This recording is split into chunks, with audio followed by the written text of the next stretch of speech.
வெற்றிலை வராகித் தாயின் வெற்றி வாக்கு இது. என் தங்கமே, உனக்கு இன்னும் 3 நிமிடம் மட்டுமே கால அவகாசம் உள்ளது. அதற்குள் நான் சொல்லும் இந்த பதிவினை நீ முழுவதுமாக கேட்டுவிடு. என்னை நிராகரித்து அவமதிப்பு செய்யாதே. பிறகு நீதான் வருத்தப்படுவாய். உன்னை தேடி உன் அன்னையான நான் வரப்போகிறேன்.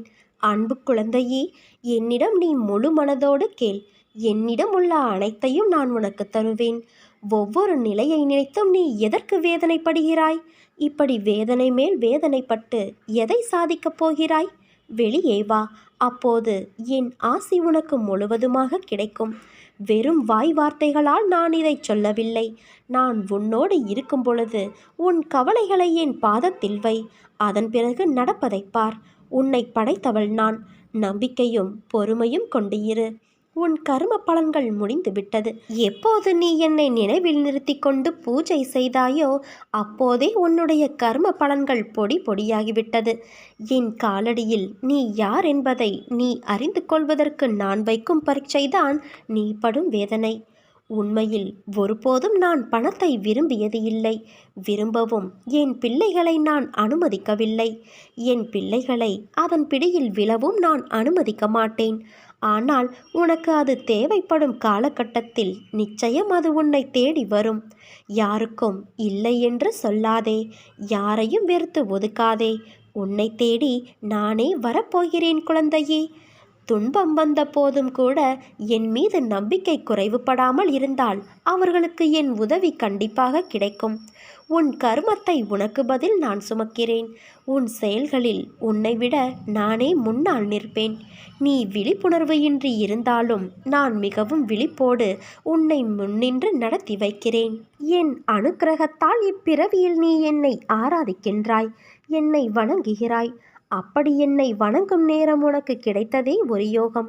உன்னை பற்றி உனக்கு எதிராக யாராவது பேசினால் சற்றும் கலங்காது சென்றுவிடு.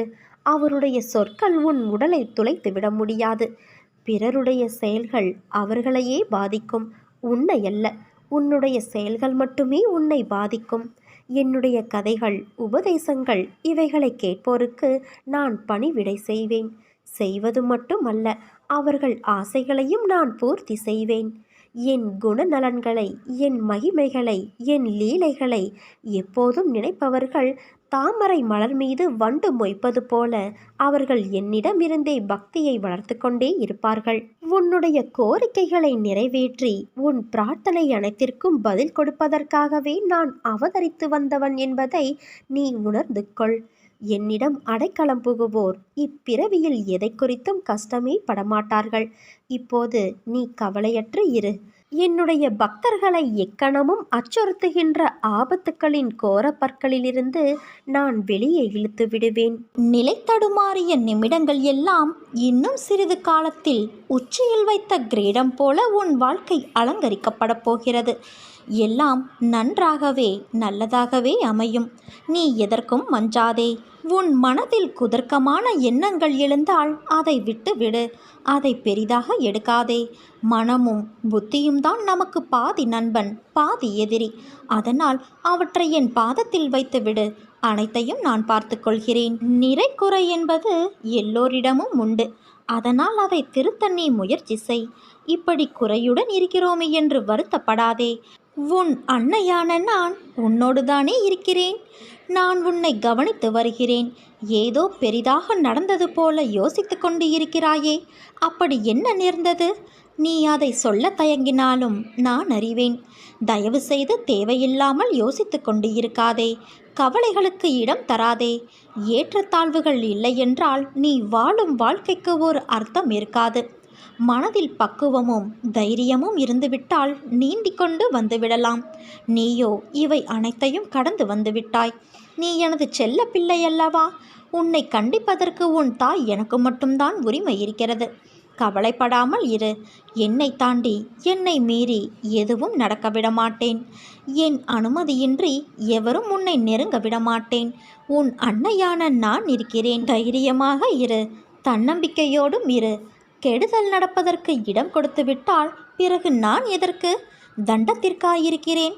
கலங்காதே குழந்தையே. எந்த சூழ்நிலையிலும் நான் உன்னை கைவிட மாட்டேன்.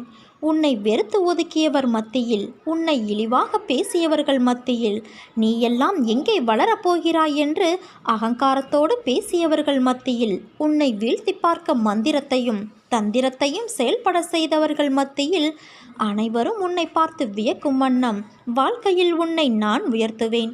ஆனால் எது தெரியாமல் நீ கவலைப்பட்டு கொண்டு இருக்கிறாய். நம்பிக்கையோடு இரு. நம்பிக்கைதான் வாழ்க்கை.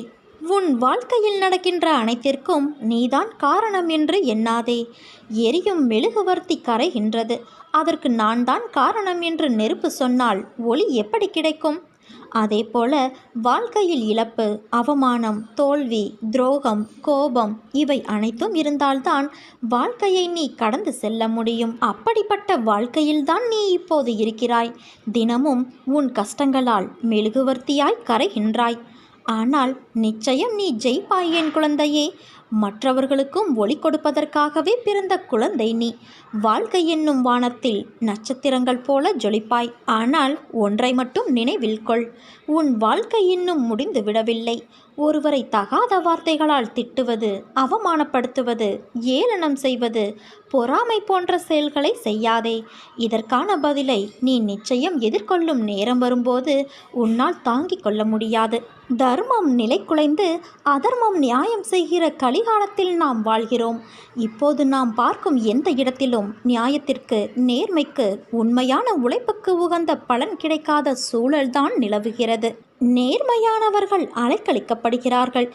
ஏமாற்றுகிறவர்கள், பொய் பேசுவதை அன்றாட தொழிலாக வைத்திருப்பவர்கள், பிறர் சொத்தை அபகரிக்கிறவர்கள், இப்படி எல்லோருமே சீரும் சிறப்புமாக வாழ்கிறார்கள். நிலை தவறுகிறவர்கள் தங்கள் வாழ்வில் நடக்கிற ஒவ்வொரு நிகழ்வுக்கும் ஜோதிடம், பிரசன்னம், அருள்வாக்கு என சதா அலைந்து கொண்டே இருக்கிறார்கள். இதனால் அவர்களின் பிள்ளைகளுடைய வாழ்க்கை கெட்டு விடுகிறது. இறைவனை நம்புகிற மக்களும் நல்லவர்களும் கெட்டு போகக்கூடாது. கடனிலும் கஷ்டத்திலும் சிக்கி அல்லல் படக்கூடாது. பொய் பேசுபவர்களின் பேச்சை இனியும் நம்பி ஏமாறக்கூடாது என்ற நோக்கில் நல்லவர்களையும் கருணை மனம் உள்ளவர்களையும் மட்டுமே நான் தேடி தேடி பிடிக்கின்றேன். அப்படித்தான் நீயும் என்னால் பிடிக்கப்பட்டாய். சிட்டுக்குருவியின் காலில் நூலை கட்டி இழுப்பதைப் போல என்னிடம் நான் உன்னை இழுத்து கொள்வேன். ஜோதிடம் பொய் அல்ல. ஆனால் அதன் மீது இவ்வளவு தீவிரமான நம்பிக்கை தேவையில்லை. நானே எல்லா நிகழ்வுகளுக்கும் காரணகர்த்தா ஆகும்போது தேவையற்ற முயற்சி, அலைச்சல், குழப்பம் வேண்டாம் குழந்தையே. நான் அனைத்தையும் பார்த்து கொண்டு உன்னை விடுதலை செய்து விடுவேன். உண்மையான பக்தர் எவரும் இவ்வுலக வேதனைகளை வேதனைகளாக கருதுவது இல்லை. என்னை விட்டு பிரிந்து இருப்பதையே உண்மையான பக்தர் பொல்லாத வேதனையாக கருதுவர். உலகையே பணயம் வைத்து கூட என்னிடம் நெருக்கமாய் இருப்பதையே அவர்கள் முயற்சி செய்வார்கள். சாதாரணமாக வேதனையில் இருக்கும் மக்களே என்னை தேடி வருகின்றனர். பிரச்சனை எதுவுமே இல்லை என்றாலும் என்னை நாடி வருபவர்கள் சிலர் உண்டு. மனிதர்கள் எப்போதும் இறைவனை பொறுத்தவரை இந்த விதமாகத்தான் நாடுகிறார்கள். இருந்த போதிலும் நான் அனைவருக்கும் மருட்கடாட்சம் வழங்கி வருகிறேன். என்னை பூஜை செய்ததால் நீங்கள் அவதிப்படுகிறீர்கள் என்று என்னால் ஏற்றுக்கொள்ள முடியாது. என்னை நெருங்காது இருந்தால் அவர்கள் வேதனை அதிகமாக இருந்திருக்கும் என்பதுதான் உண்மை. என் தங்கமே, நீ சந்திக்காத விளைவுகள் இல்லை. கவலைப்படாதே. உன்னோடு உன் அன்னையான நான் இருக்கிறேன். உனக்கான பொன்னான நேரம் உன்னை நெருங்கிக் கொண்டு இருக்கிறது குழந்தையே.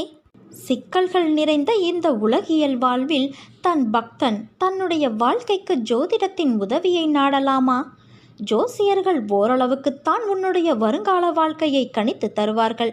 ஆனால் நான் முழுமையாகவும் விரைவாகவும் உதவுவேன். நீ என்னிடம் சரணாகதியடைந்து விட்டால் உன்னுடைய வாழ்க்கையின் முழு பொறுப்பையும் நான் ஏற்றுக்கொள்வேன். உன்னுடைய துயரங்களை குறைப்பேன். உன்னுடைய ஆனந்தத்தை நான் அதிகப்படுத்துவேன். நீ சுகம், துக்கம் இரண்டிலுமே என்னைப்பார். உலகியல், ஆன்மீக வாழ்க்கை இரண்டிலுமே என்னைப்பார். உதாரணமாக, ஜாதகத்தில் குழந்தை பேறு இல்லாத எண்ணற்ற பக்தர்களுக்கு நான் குழந்தை வரம் அளித்துள்ளேன். ஜாதகம், கைரேகைக்காரர்களின் ஜோசியம் ஆகியோரின் முன்னோடி உரைகளை தூக்கி எறிந்துவிட்டு என்னை மட்டுமே நம்பு. என்னை நம்பி என் பால் லயமாகும் மனிதனின் எல்லா காரியங்களையும் பொம்மலாட்டத்தைப் போல நான் முன்னின்று நடத்துகிறேன். நீ ஒன்றை மட்டும் நினைவில் வைத்துக்கொள். சந்தோஷம் இல்லாத இடத்தில் யாருக்கும் நிம்மதி இருக்காது. பக்தி இல்லாத இடத்தில் சத்தியம் இருக்காது. தியாக மனப்பான்மை இல்லாத இடத்தில் நிச்சயமாக அன்பும் இருக்காது. அகங்காரம் என்ற வலையில் சிக்காதவர்கள் ஆண்டவனுடைய அரவணைப்பில் இருக்கும் பாக்கியத்தை பெறுகிறான். என் மீது நீ நம்பிக்கை வைத்து வழி நடத்துமாறு வேண்டி முழு மனதோடு என்னை சரணடைந்துவிடு. உன்னுடைய பொறுப்பை நான் சுமப்பேன். உன் குடும்பத்தை தாங்குவேன். உன் கண்ணீரை என் விரல்கள் துடைப்பதை அப்போது நீ உணர்ந்து கொள்வாய். புதிய வழிகளை நான் உருவாக்கித் தருவேன். நீயாக எந்த சிக்கலிலும் வலிய போய் மாட்டிக்கொள்ளாதே குழந்தையே. ஒரு செயலில் ஈடுபடுவதற்கு நீ 1000 முறை யோசிக்கிறாய். நான் எடுத்த முடிவு சரியா, அவன் வினவியது சரியா, அது நிஜமா இல்லை பொய்யுரைக்கிறானா என்று இப்படி யோசிப்பதை முதலில் நிறுத்து. ஏன் இப்படி நீ செய்கிறாய்? ஒரு பொழுதும் எதற்காகவும் கலங்காதே. ஒரு முறை உன் மனம் சொல்வதை கேள்.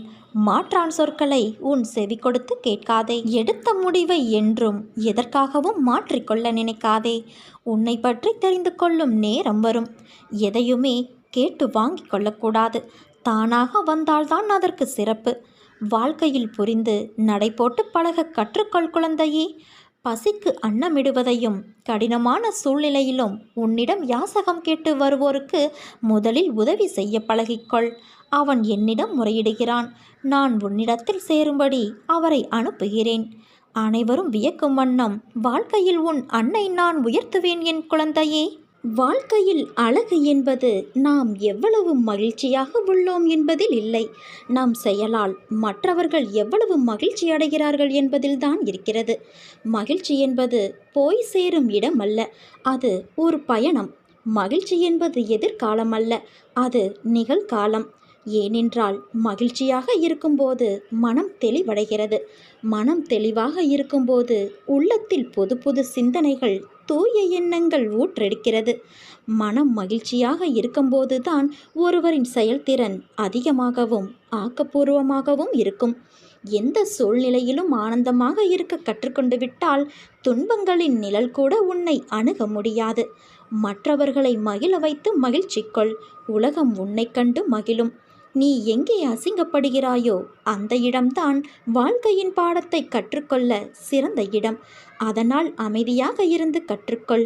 உன் பிரச்சனை, சவால்கள் எதுவாக இருந்தாலும் சரி, சற்று விலக்கி வை. ஓய்வெடு. நிதானமாக யோசி. பிறகு செயல்படு. எல்லாம் சுலபமாக முடியும். பொறுமை ஒன்றுதான் உன்னை வெற்றிக்கான நல்நிலைக்கு கொண்டு செல்லும். நீ ஒவ்வொரு முறையும் தோற்கும்போது நான் இன்னும் பெரிய செயல்களில் வெற்றி பெறப் போகிறோம் என்று மனதில் வைத்துக்கொள். முன்பு தோல்வியடைந்து விட்டோம் என்று தரையை பார்த்தலும், பிறகு வெற்றி பெற்றுவிட்டோம் என்று வானத்தை பார்த்தலும் வாழ்க்கைக்கு சிறந்தது அல்ல. கர்வமற்ற வெற்றியே மேன்மேலும் சிகரம் தொட வழிவகுக்கும். நீ சம்பாதித்த பணத்தை சேர்த்து வைக்கலாம், ஆனால் வாழ்க்கையை சேர்த்து வைக்க முடியாது. பணம் சம்பாதிக்க நல்லவர் கெட்டவர் எல்லோராலும் முடியும். மனிதர்களை சம்பாதிக்க நல்ல மனதுள்ள மனிதனால் மட்டும்தான் முடியும். முற்றுப்புள்ளியை கூட 3 முறை வைத்தால் தொடர்ச்சியாகிவிடும். எதிலும் குறைகளை காண்பவர்களுக்கு ரசிக்க தெரியாது.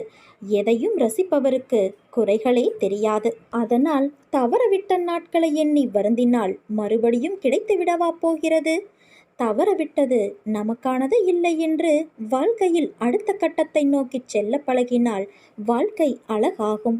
நீ செய்யும் ஒவ்வொரு செயலையும் திட்டமிடு. ஒரு குறிப்பிட்ட வேலையை இவ்வளவு நேரத்திற்குள் செய்து முடிக்க வேண்டும் என்ற பழக்கத்தை வளர்த்துக்கொள். எதையும் நாளை செய்வோம் என்று தள்ளி போடாதே. நாளை நாளை என்று தள்ளி போடும் பழக்கம் நல்லதல்ல. தற்போது இருக்கின்ற காலம் மட்டுமே உனக்கு உரியது. மன உறுதியோடு வாழ்க்கையை நடத்து.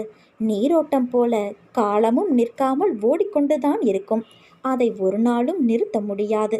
அதனால் வேப்பம்பூவிலிருந்து தேனை சேகரிக்க தவறுவது இல்லை தேனீக்கள். அதே போல நமக்கு ஏற்படும் சில கசப்பான அனுபவங்களிலிருந்து நல்ல பாடங்களை மட்டும் நாம் கற்றுக்கொண்டு நேரத்தை விரயம் செய்யாமல் உன்னால் முடிந்த முயற்சிகளை செய். நீ நம்பிக்கையோடு இரு, நல்லதே நடக்கும்.